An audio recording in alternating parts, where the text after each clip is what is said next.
So good morning. I have to tell you, I did have a video set for you yesterday, but there was only 10 seconds on that video because at some point my daughter was on my computer. I don't know what happened yesterday, but today we will be all set for you at 5:45.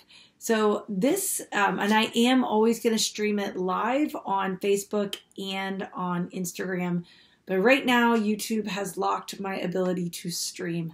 I don't know. I had one video that worked, and now I have a little tiny symbol that I can't. But that's all right. We're going to get past that. So I'm going to have this ready for you tomorrow morning. So good job getting up. Good job starting your day at 5:45. We're on day 3 of Lent. And, again, we've been talking about not being gloomy.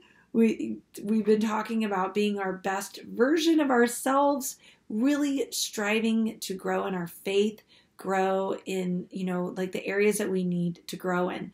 And I think that this idea of making your bad days better is a great place to start. Where are the areas of my life that I'm struggling?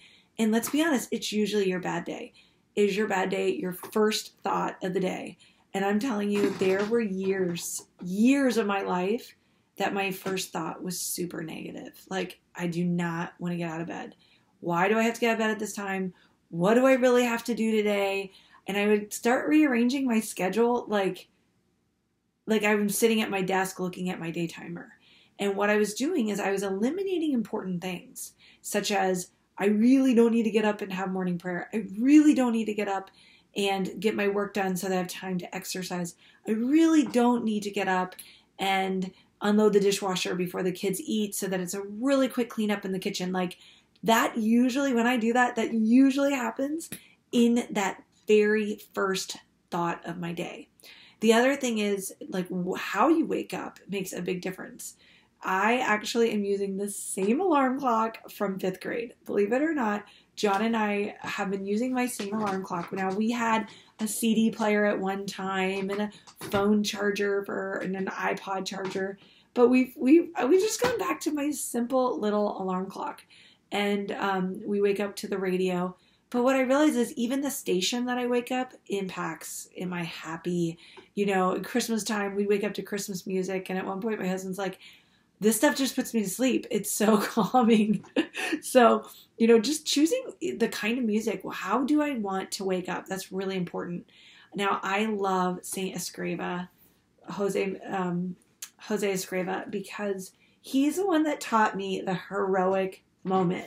He said the heroic moment is not hitting the snooze button. And I think that's super powerful. Like when you make that decision, you count your hours out. You kind of been like, this is a good time for me to wake up. It's reasonable.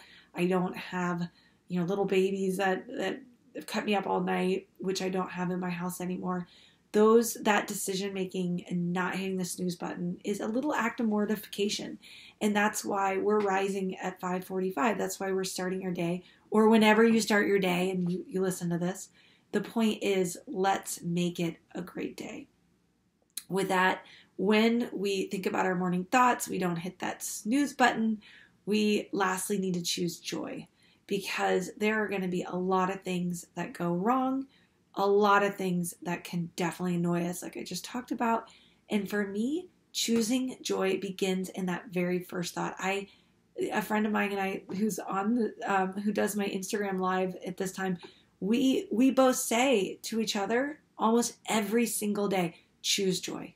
Choose joy. Smile. Focus on even your facial expressions. That's something I have to work on. Am I like walking around like this? Well, like nobody, sometimes like they'll be like, Mom, you're this kind of cranky, look at your eyebrows. But I have to soften my face and remember that my job is to be loving to everyone I meet. So those first morning thoughts are really, really impactful. So I'm so glad we're doing Lent together. It's been fun. I've heard from old friends that decided to chime in. I've heard from new friends. I've heard from friends of friends. So definitely message me and let's create a movement of like normal people inspiring normal people. That's how I view it. Normal meaning I'm just another mom. I enjoyed yesterday. I heard from my son, and I do a little shout out to them because he had a couple of his friends watching his mom. So that was kind of cute to see that. So I shout out to Prince of Peace household, who stepped up and was listening to Mrs. Jaminette's morning moments, rise and shine. And lastly, we rise and we shine. We rise when we need to wake up. We start our day in the right way, right step forward, with the correct attitude, thanking God, being grateful. Our first thoughts are counting our blessings literally on our fingers, and then we shine because we have to bring joy to other people. We have to choose that joy, spread that joy, be as positive a person as we can. We cannot change the world's problems, but we can definitely impact it on how we embrace and how we start our day. So I hope this was helpful. Have a great rest of your day, and I'm so thankful that you're joining me on this spontaneous Rise and Shine 40 days of live. Today is day 3, so we're doing it.